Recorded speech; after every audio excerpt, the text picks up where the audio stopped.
Welcome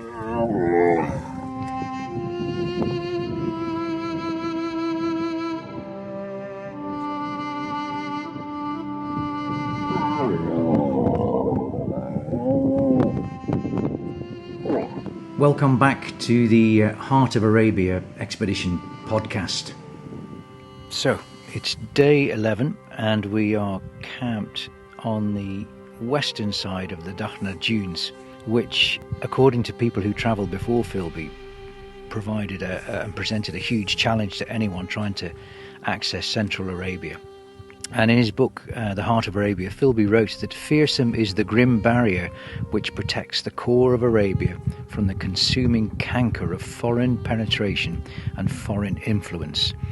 Tier upon tier it rises from the Eastern Ocean to the Central Plateau. First, the coastal sand strip, rising in 50 miles from sea level to an elevation of about 350 feet. And Reem Philby and I walked that strip over a week ago. We're halfway through leg one of our expedition on our way from Al Agher to Riyadh, the capital of Saudi Arabia.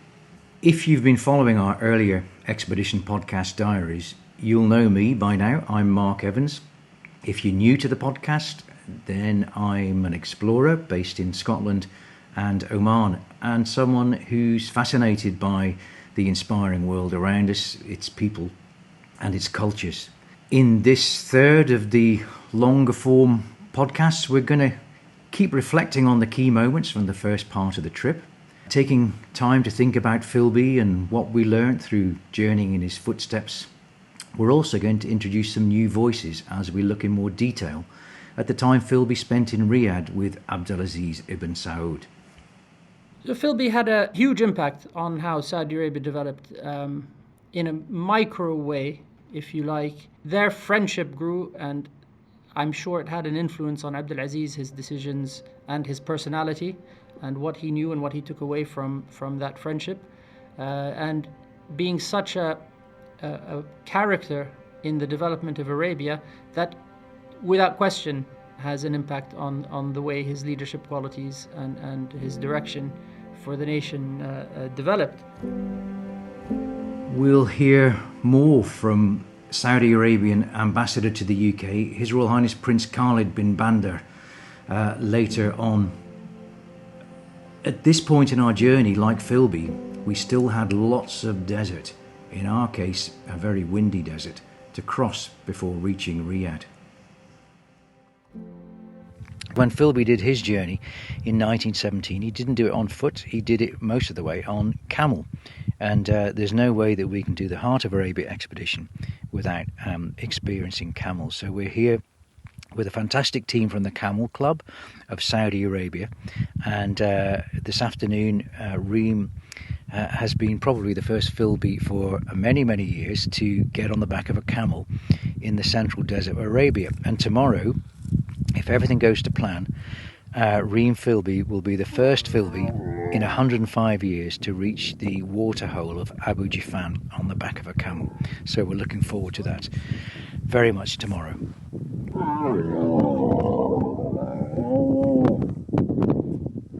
Camels in Philby's day were beasts of burden, and they carry heavy loads over huge distances. On our journey 5-6 years ago, we had to put our camels into boot camp to toughen them up.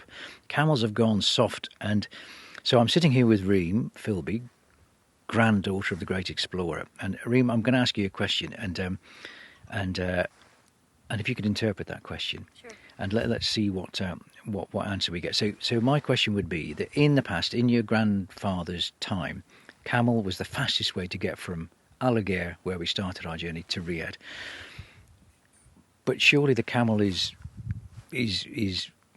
very little value today as a beast of burden. So why is the camel important in Saudi culture today? طيب أخوي كيف حالك؟ الحمد لله. طيب بسألك الحين زمان لما الناس كانوا يتنقلوا من مكان لمكان، نعم. زي الحين مثلا احنا قاعدين نمشي من العقير للرياض، فزمان كان الإبل أسرع طريقة الواحد ممكن يتنقل فيها من منطقة لثانية. نعم. الآن طبعا في وسائل ثانية الناس تتنقل فيها. صحيح. فإيش أنت شايف أهمية الإبل الحين في حياتك؟ أهمية الإبل الآن بصفتها في الجزيرة العربية كامل، لها عدة مجالات. المجال الأول يستخدمونها في سباقات السرعة زي المضمار الهجن. والشيء الثاني في مزاين الإبل، في منها هي عدة فصائل الإبل. وفي أنواع يعني تكون تقنية خاصة في العزاب عند بعض الملاك، تكون هواية خاصة يعني للأكل اللحوم من الحاشي ومن اللبن حقها. صحيح. Okay, so he's saying yes, obviously camels are not now a means of transportation, but they use them in races. They still have great significance in the Arabian Peninsula. So they use them in races, they use them in camel beauty contests, and it's also a very significant hobby for many people that have camels in their private farms. They use them for food, they use the milk, and they just enjoy having them as a hobby. Fantastic. I was very intrigued by the camel beauty comment. When you look at a camel, you know, what defines beauty in a camel? How do you say this camel is more beautiful than this camel? What does a professional camel person look for? Okay. الحين لما نتكلم على مزايين الإبل، كيف يعني الحين لما الواحد يشوف الإبل إيش اللي يخلي واحد إبل أحلى من الثاني؟ يعني إيش الأشياء اللي هي عدة فصائل الإبل، في المجاهيم، في الحمر، في عدة أنواع. إيه بس إيش الأشياء اللي في الأشياء اللي يميزوها الناس متخصصين في ذلك، فيعرفوا الشيء المميز من الشيء العادي. Okay. So he's saying that his knowledge is about camels, that they have different breeds, and he named two. إيش قلت لي أساميها؟ المجاهيم، الحمر. These are different breeds. المغاتير. But المغاتير is a different breed. But when it comes to beauty contests specifically, specialists have certain things that they look at in camels, and then they know that this is okay, a prettier one, I guess. Okay. But he's not an expert in this specifically. Okay, because they all look pretty to me when I saw them today. كلهم حلوين. كلهم حلوين. نعم. So Reem, we're going to be riding we're walking a bit tomorrow, and then we're going to be riding camels into this old waterhole that your grandfather visited in 1917. So tell us a little bit. Tell us about the camels we're going to be riding tomorrow. Are they male, female? How old are they? What do we need to do to make sure that we get there in one piece? Okay. طيب الحين زي ما تعرف بكرة إن شاء الله إحنا بنمشي في البداية وبعدين بنكمل على الإبل لما ندخل على المجفان. تقدر بس تقول لنا على الإبل اللي إحنا بناخذها بكرة، أسمائها، أعمارها، طبعها كيف؟ طبعها طبعا هي نفس اللي إحنا بنركبها. كلها إبل هادية متعودة إلى ركوب تركب عادي طبيعي، حتى ما تحتاج قود ولا تحتاج أي شيء. تقدر تقودها بحالك، تمشي بها، سواء تبغى تجري معك، تبغى تهدي يعني متدرب على ذلك. مش أي إبل تجي تركبها، مش أي هجن يعني. هجن خاص لركوب الناس بالذات المبتدئين. مثلا أنتم دحين رحالة لكن ما أنتم هجانين. فالهجن لها ناسها. لكن عادي تقدروا زي هذه الهجن اللي الآن جبناها لكم موجودة معكم، تقدروا تركبوا عليها وتسافروا بدون ما تأذيكم بأي شر. So he's saying they're very calm, they're well trained, they're very suitable for beginners. So he's like, you guys are travelers, but you're not expert camel riders. But these camels that we have here are very calm, and we can walk with them, run a little with them. They won't do any harm, and they're pretty obedient according to him. And final question. What advice would you give to an old Englishman who's going to get on the back of a camel tomorrow? طيب الشيبة حقنا هذا اللي من لندن اللي بكرة بيطلع على الإبل، إيش تعطيه كذا نصيحة تقول له كيف يركب؟ أعطيه نصيحة أول شيء إنه يعتبر نفسه كأنه يعني هجان، لا يشيل الخوف من قلبه. أول ما يركب الإبل ويمسك الخطام يعتبر نفسه كأنه كل يوم مسافر على الجمل هذا، لا يحس بخوف أو أي شيء، طبيعي يمشي لا يرتبك ولا حاجة، لأن الجمال هذه أصلا هي متدربة ولا بتأذيه بشيء. لكن إذا فيه خوف حتى لو كان جمل يعني أقل شيء مسكين بيطيح. Okay, so you have full confidence in these camels. They're very well trained. Don't have any fear because they'll sense that. Okay. You have nothing to worry about. Okay, I'm worried already. Okay. Fantastic. Thank you very much. Okay. Allah يعافيك.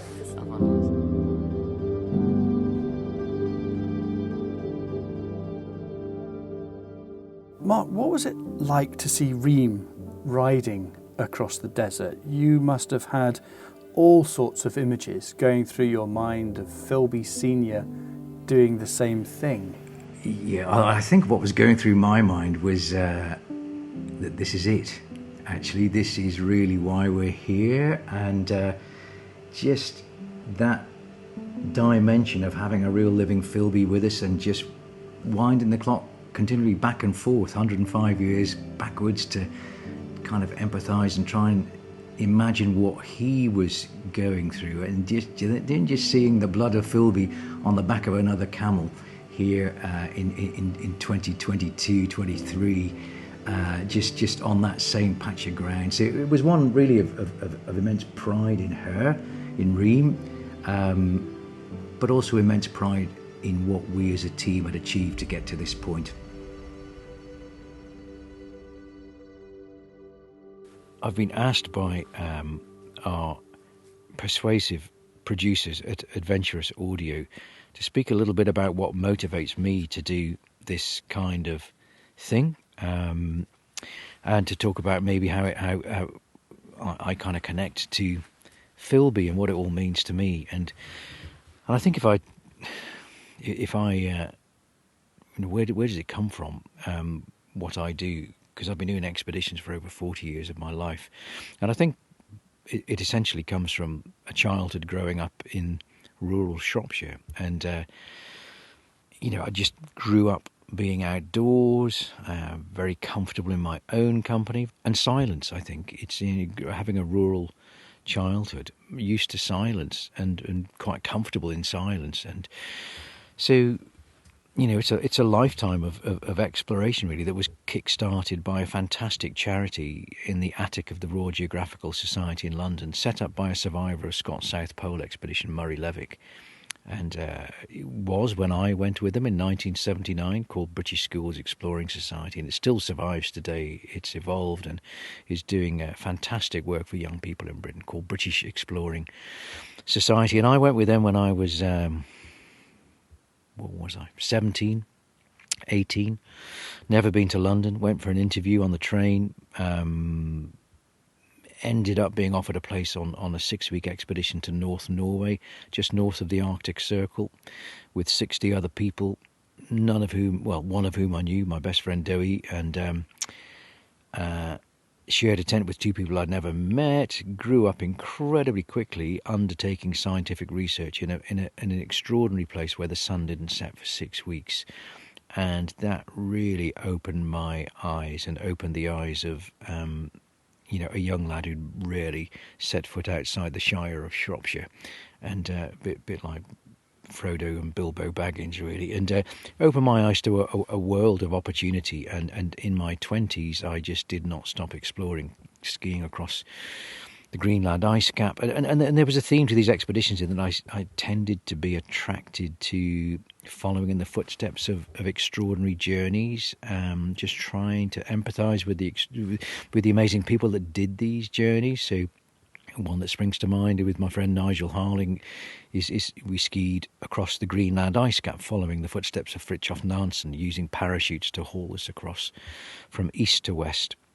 A fantastic journey. Then journeys into the Northwest Passage of Canada, involving twin otters, being surrounded by wolves, polar bears, in the footsteps of William Edward Parry, who nearly became the first person to find a way through the Northwest Passage in the 1820s, in charge of over 80 men, 2 ships, in his 20s.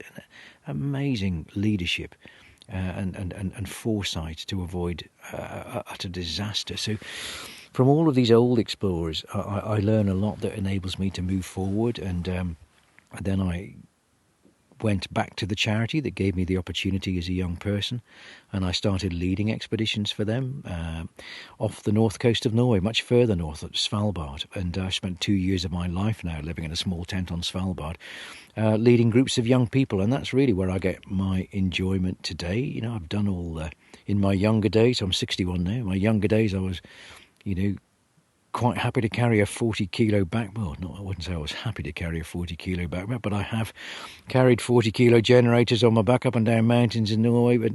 But all that kind of macho stuff fizzled out pretty quickly, and there's much more to journeys for me today than that kind of stuff. It's all about being with inspiring people, but using journeys to inspire others. And the way that I was inspired, I struggled to find my way at school, but it was the outdoors that gave me a direction. And it was people that were prepared to go a little bit beyond, in the form of teachers who opened doors for me that really I wasn't mature enough to make the most of at the time in my life. So Middle East has been a big chunk of my life, 25 years out here, Bahrain, Saudi Arabia, and the last 17, 18 in the beautiful country Oman. But I feel freer here than I do anywhere else in the world. For the last 3 or 4 days, over 200 kilometres, we've just driven wherever we want to, across flat plains, rocky terrain, sand, desert. I feel absolute freedom here that is very hard to replicate in other parts of the world, and so a theme to my journeys increasingly is trying to show the other side of Arabia beyond the headlines that tends to dominate, that the news and the media tends to focus on, because the people here are the kindest people you will ever meet. When we arrived at the fort this afternoon, we came across a couple who insisted that we join them for coffee and dates. Do you have food? Would you like to join us? The hospitality is incredible. I go home to Scotland and it's sort of nervous, twitching curtains and people not being quite so friendly. But here, the warmth and the openness of the hospitality is, I find very attractive. And I to be honest, I have very little in common with Philby.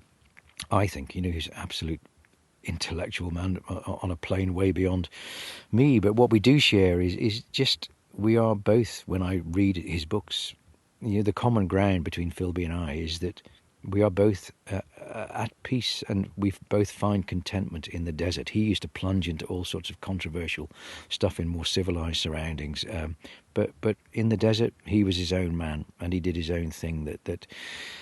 That's what floats my boat, really. The simplicity of life in great company. The company, for example, of the 3 people I've been with for the last 12 days. Just fantastic.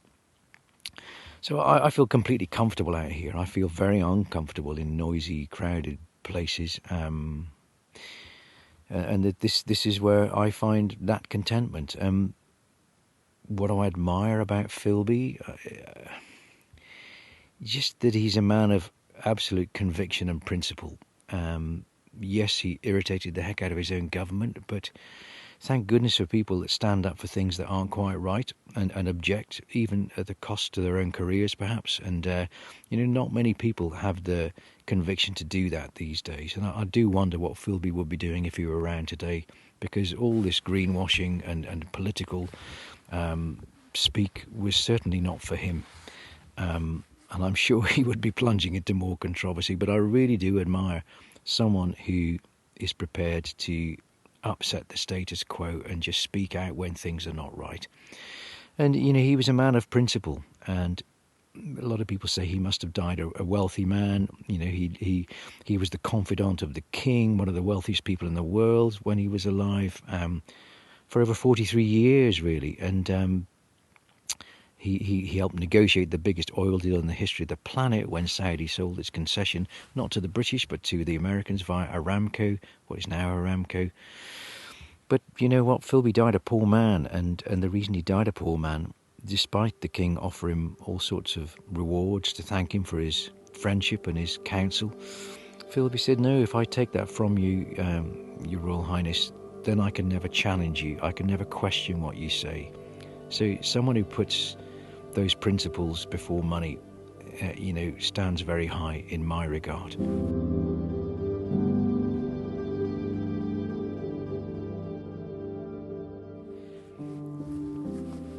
I think another thing that I enjoy from expeditions is the people as much as the place. And Thesiger wrote about the people of the desert being as important as the place, because without them the experience would have been quite hollow and shallow. And I'm not the kind of person who can just sit around and do nothing. I want to try and contribute in some way to make a difference.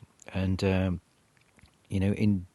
I've been surrounded by inspiring people for a big chunk of my life. Expeditions introduce you to inspiring people. I'm traveling with 3 inspiring people, and it gives me great enjoyment to use this journey to give them all a bit of a platform in their lives. Yesterday I posted some photographs that Anna Maria, our photographer, took, and because we had a brief signal, we were in sight of a road, and I made a list of the feedback I got from about 8 people instantly. Stunning, terrific, magical, incredible, fantastic. Anna Maria is a fantastic photographer, and I hope this expedition she will use. She's sponsored by Leica, which is the top, the Rolls Royce of the camera world, and I hope that she will use this as a platform to go on and achieve greater things in her life. The guy who's looked after all of our logistics and our route finding, one of the most humble people you'll ever find, Alan Morrissey, brilliant, and I hope this will in some way give Alan the satisfaction that it's given me, because I know he, like me, enjoys the desert very, very much. And I've got incredible pride in watching Reem, because it's Reem's grandfather that we're following, and just watching her be reconnected to her family. Not reconnected because she's never lost that connection, but she perhaps never knew too much about her grandfather. And it's been lovely to watch that, her own pride in when we've arrived in places where her grandfather would have been 105 years ago, and that's been fantastic for me to see. So I get huge satisfaction, not just from walking from A to B. That's not the point. It's the journey and the people that you share it with, and the stories that you tell and you hear, and the lives that you help shape. And so that's a little bit about me and what inspires me to do what I do. I think I may have mentioned that I don't sleep in a tent, and the next thing I'm going to do, because I'm pretty smelly actually. I'm just looking at my watch here. I've done over about 30,000 steps today, so I'm pretty pooped. We've had lunch. I'm going to get a little bit of water. We don't have too much water, but we've only got 2 days left now. Tomorrow night is our final camp, so I'm going to do my best to get a bit of the sweat off my body and just get into my sleeping bag, put my head back on the jacket that I use as a pillow, and just look at the amazing night sky above me. We've already seen 2 or 3 meteors scuttling across, so hopefully another entertaining night under the stars of Arabia awaits.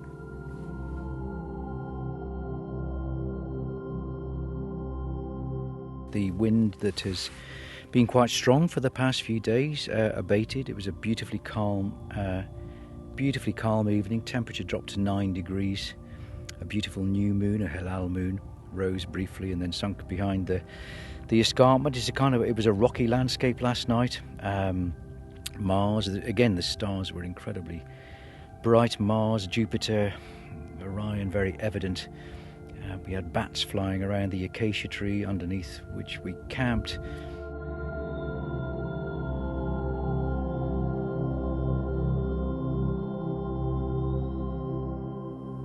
It's day 13 and I'm sitting under the shade of an acacia tree in a flat gravel plain, 1 day from Riyadh, and journey's end for us tomorrow at day 14 of leg 1 of our journey, because of course our journey is in 2 stages and continues west to Jeddah, and that leg starts on January the 16th next year, after a break, because that replicates the 2-phase model that explorer St. John Philby followed in 1917.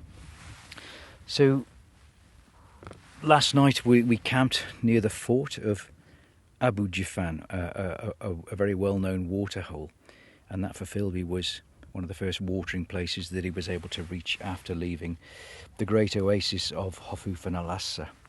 And as the sun was setting, we walked over to the wells that Philby was keen to visit, and we were able to lower a bucket on a long rope and pull up, and from about 30 metres down pulled up dirty but sweet water, not smelling of sulphur at all, so good clean water if he had the time just to filter it a little bit. So I'm sure his camels were delighted for that. And this morning we've set off usual time, alarm went off 5:30. Reem and I were on the move by 7, heading down a beautiful escarpment with hoopoe and eagles soaring. A beautiful morning, and we did probably, I don't know how many kilometres we walked, but quite a few. But we've sped ahead now in the four-wheel drive vehicles to a tree, and we're waiting for some students to come out and join us from Riyadh, because one of the key aims of our journey is to inspire young people, so we're really looking forward to them joining us tonight. But when I read Philby's notes of this stage of his journey, again, he always wrote so beautifully. And what's apparent is that the desert was much more of a living desert when he did his journey 105 years ago. He spoke about seeing tracks of gazelle, of seeing desert jerboa, seeing oryx, and all sorts of wildlife, desert hare, foxes, and he was clearly walking through a desert that was alive with live wolves, bustards, the birds that the Bedouin love to hunt so much. But for us, we haven't seen a single track of an animal like that. The largest mammal we have seen is a fox. We startled one fox, but other than that, it's just been fox tracks, really. But Philby fell short of Abu Jafan, where we camped last night. He and his men were so weary, and they'd had nothing to drink for a very long time, and so they stopped to pitch up tents, and they sent the two strongest camels ahead to the waterhole in the hope that they could come back with full goat skins of water which they could use. They were lucky in that walking towards them, heading east for the oasis of Hafuf, was a shepherd, and they managed for the princely sum of $10 each. They bought 2 sheep, but they couldn't cook them until the water came back, so they had to sit in their tents hungry, thirsty, uncertain, and it wasn't until midnight that the 2 outriders came back with water enough for them to drink and to cook their meat.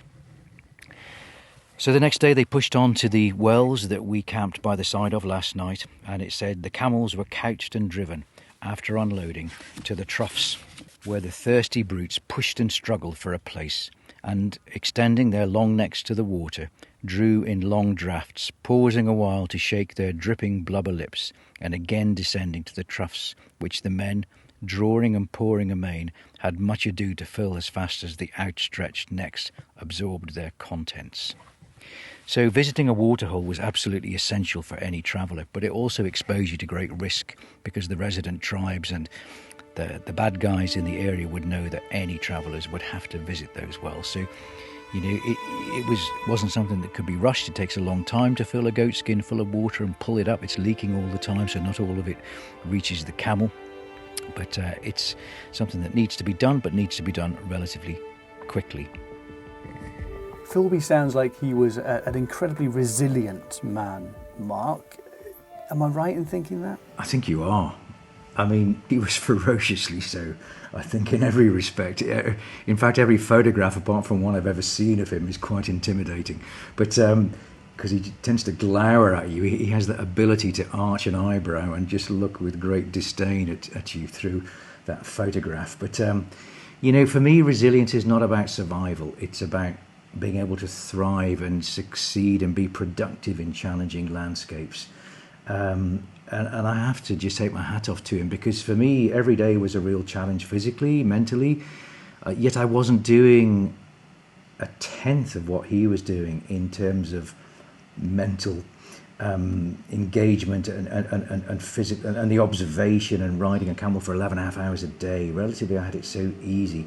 I mean, I really admire his mental sharpness, his vision, and his ability to just remain focused even in the most difficult of situations. When I think about resilience, I'm often drawn to people like Philby and Scott and Shackleton. And don't forget, Shackleton and his men had just returned from Antarctica several months before Philby embarked on his crossing of Arabia. It was an incredible era.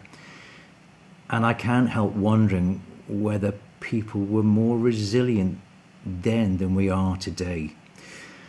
And one of the people we invited to the launch of the Heart of Arabia expedition was Royal Geographical Society fellow Joe Owen. I've known Joe for years, and in his own words, Joe is a complete anorak on leadership and resilience. Over 20 years, he's written numerous books on the subject. and in addition to setting up 8 NGOs. Joe practices what he preaches, and I find him an absolute inspiration. Dan asked Joe whether he thinks people in Philby's era were more resilient than we are now. Well, here we are in the RGS, home of the great explorers in the past. And at first sight, you think it's a complete no-brainer to say that people were far more resilient in the past than they are today, because you look at those great explorers and they were superstars of the day because they did things that we couldn't even imagine doing. But actually, it's not such a clear-cut case, because even today we can see extreme resilience, whether it's people climbing Everest without oxygen or racing around the world single-handed sailing, or even so-called normal people doing ultramarathons and triathlons, which frankly our ancestors could not even imagine. So at the extremes, we are resilient as ever. So now let's look at kind of normal day-to-day resilience. And again, it looks like our ancestors were far more resilient. I mean, let's just take dentistry without anaesthetic to start with. Thank goodness we don't have to live with that. So in the past, people had to be physically tough, physically resilient. But I think today we're seeing resilience has changed. Because in the past, people had these huge networks of support. They had their family, they had their community, they had their church. They might even have a lifetime employer. All those support systems have been kicked away. And increasingly, the new generation, the younger generation, are having to live in a world where they're far more isolated. In a world where the certainties of the past, where everyone knew their place and kept their place, have been replaced by a world of opportunity, uncertainty, anxiety, and stress. And they're doing it in a world where they're very isolated. And humans aren't good at being isolated.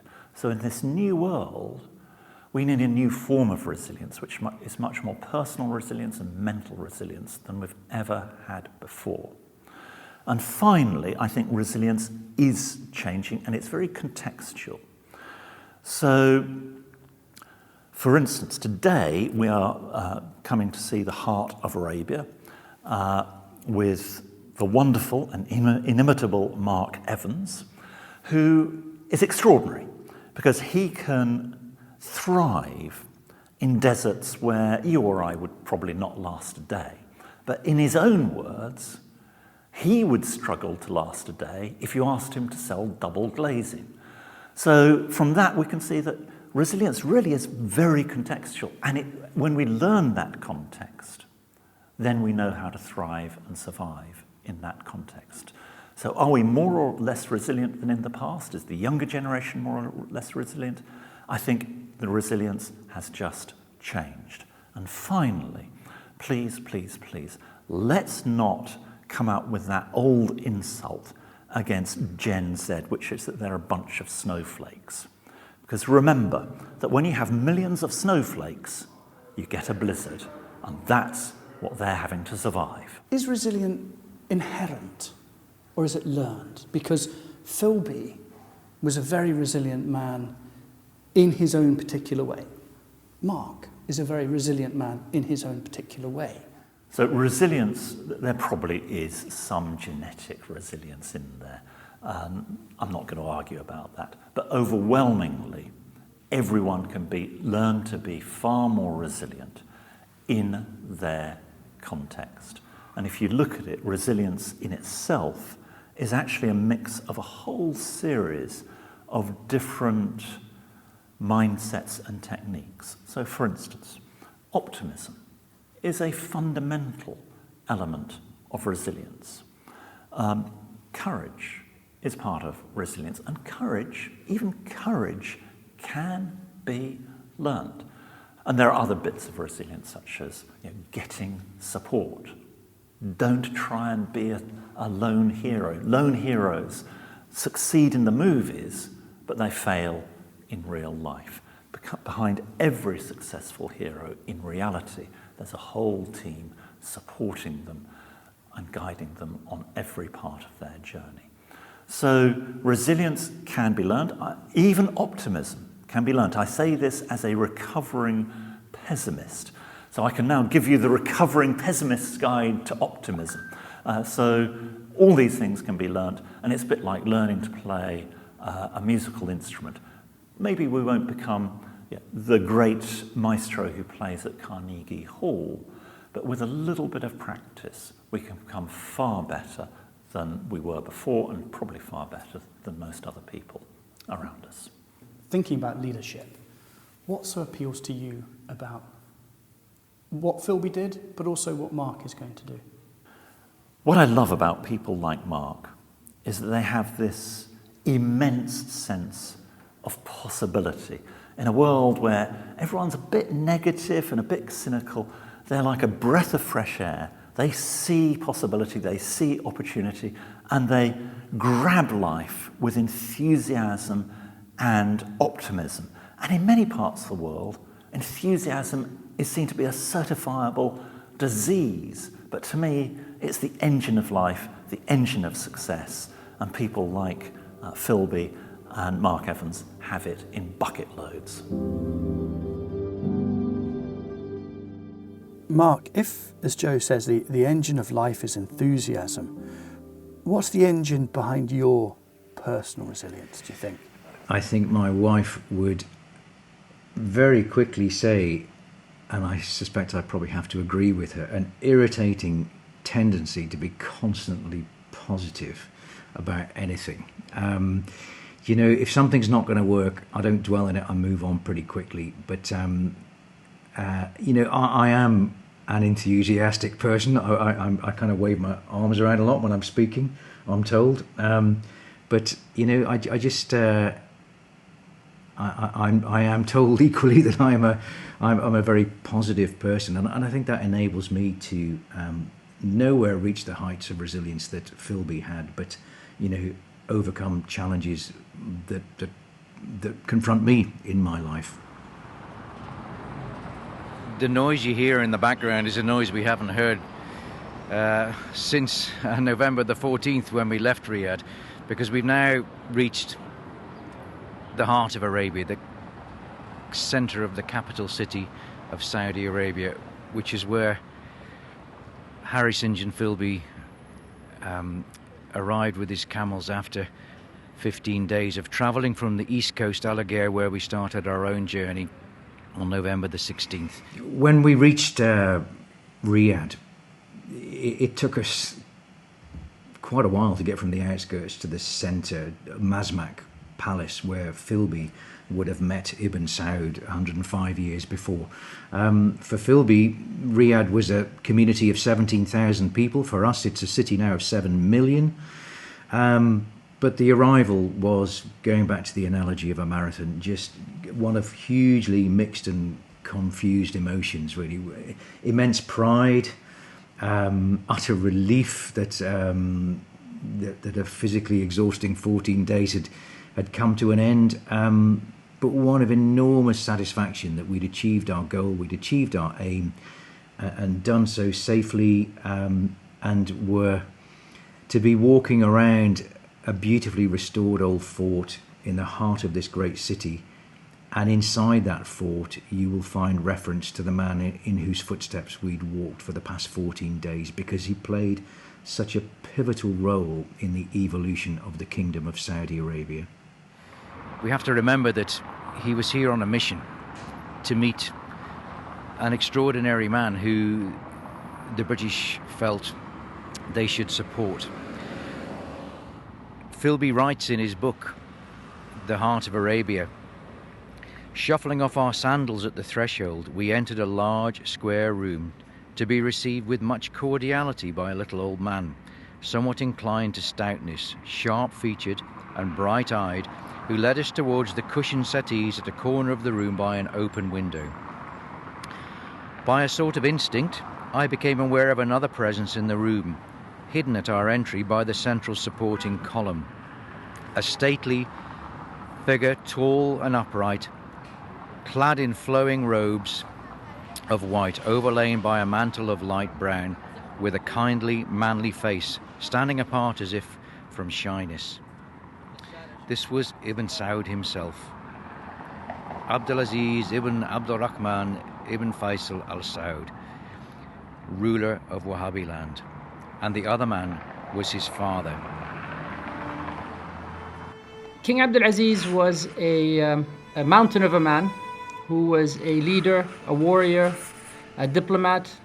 He was a unique individual that came out of a fantastic and complicated and harsh world, which is Arabia.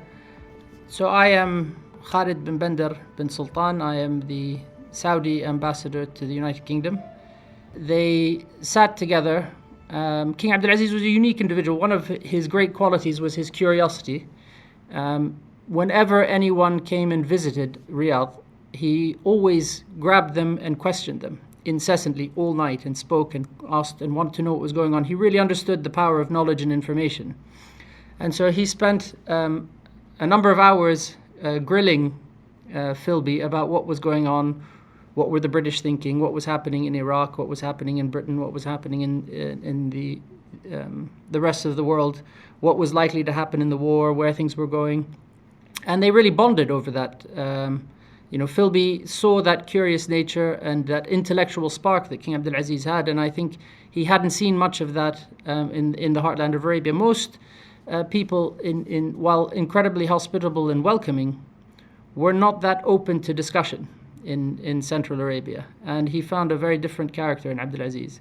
And over something like 10 days in Riyadh, they spent 34 hours with Ibn Saud, so that the discussion got going straight away. That's the voice of Mike Engelbach, Philby's grandson. And straight away, apparently, Philby and Ibn Saud saw eye to eye. He saw straight away what Ibn Saud's vision was, and he saw straight away that this man had a very clear idea and was a man who could share his vision that the Arabs should eventually go towards their self-determination.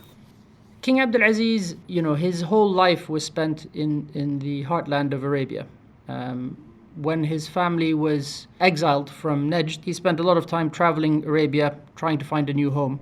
And he lived with the Bedouin in the empty quarter. He and his family had spent time in Bahrain and in Qatar, and later were welcomed into Kuwait. And he started to learn that you needed to know what was going on everywhere to understand what was happening where you were, particularly in a world where Arabia was in the middle of the struggle between great powers as to what the future of Arabia would be with the decline of the Ottoman Empire. In those days that he spent with Ibn Saud, Philby wrote, "It did not take me long to realize that Ibn Saud was a man of inexhaustible energy, a man who put the affairs of his state above all other considerations, and spared neither himself nor his subordinates in the ordering thereof. Endowed with a splendid physique and with a stature rarely attained by Arabs, for he stands about 6 feet 3 inches and looks considerably taller by reason of the simple flowing robes which he wears. He restricts himself but to a few hours of sleep, perhaps 4 at night and 2 during the heat of the day. For the rest of the day he is punctual in the observance of the appointed hours of prayer and for meetings, and the remaining hours are taken up by his duties as a leader." And then eventually, towards the end of their time there, Philby asked for a private audience with him. And they sat down and talked, and he started to negotiate with Ibn Saud and said, "Look, what is it you really want?"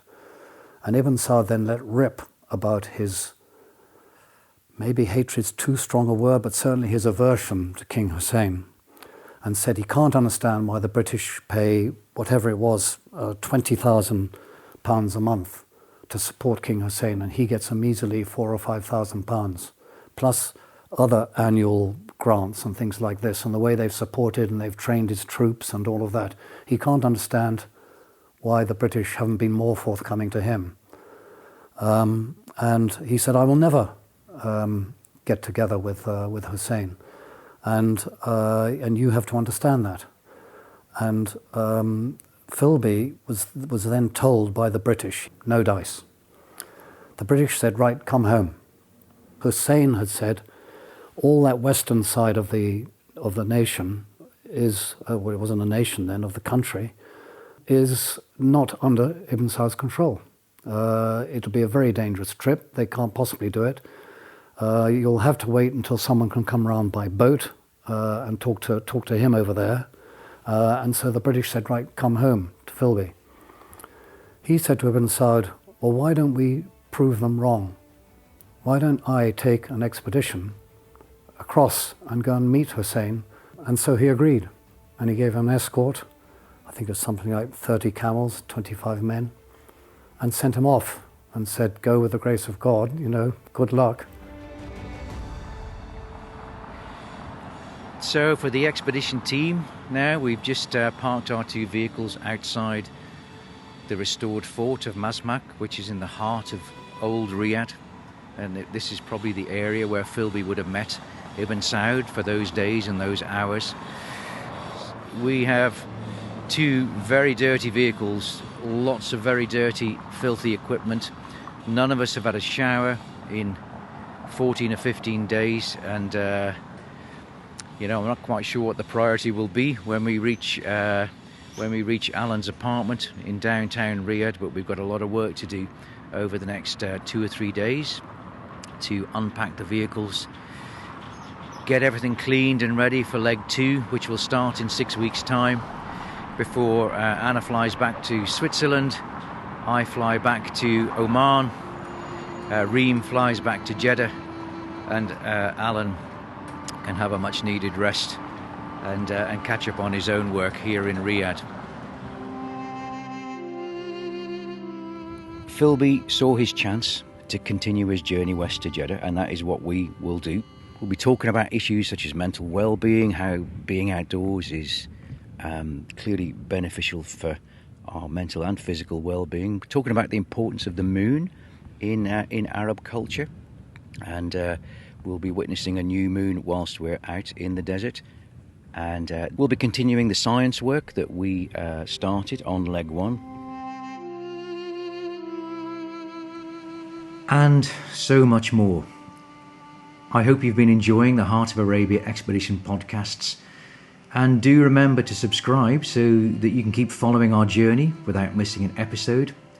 And if you can, please share them so other people can find them more easily.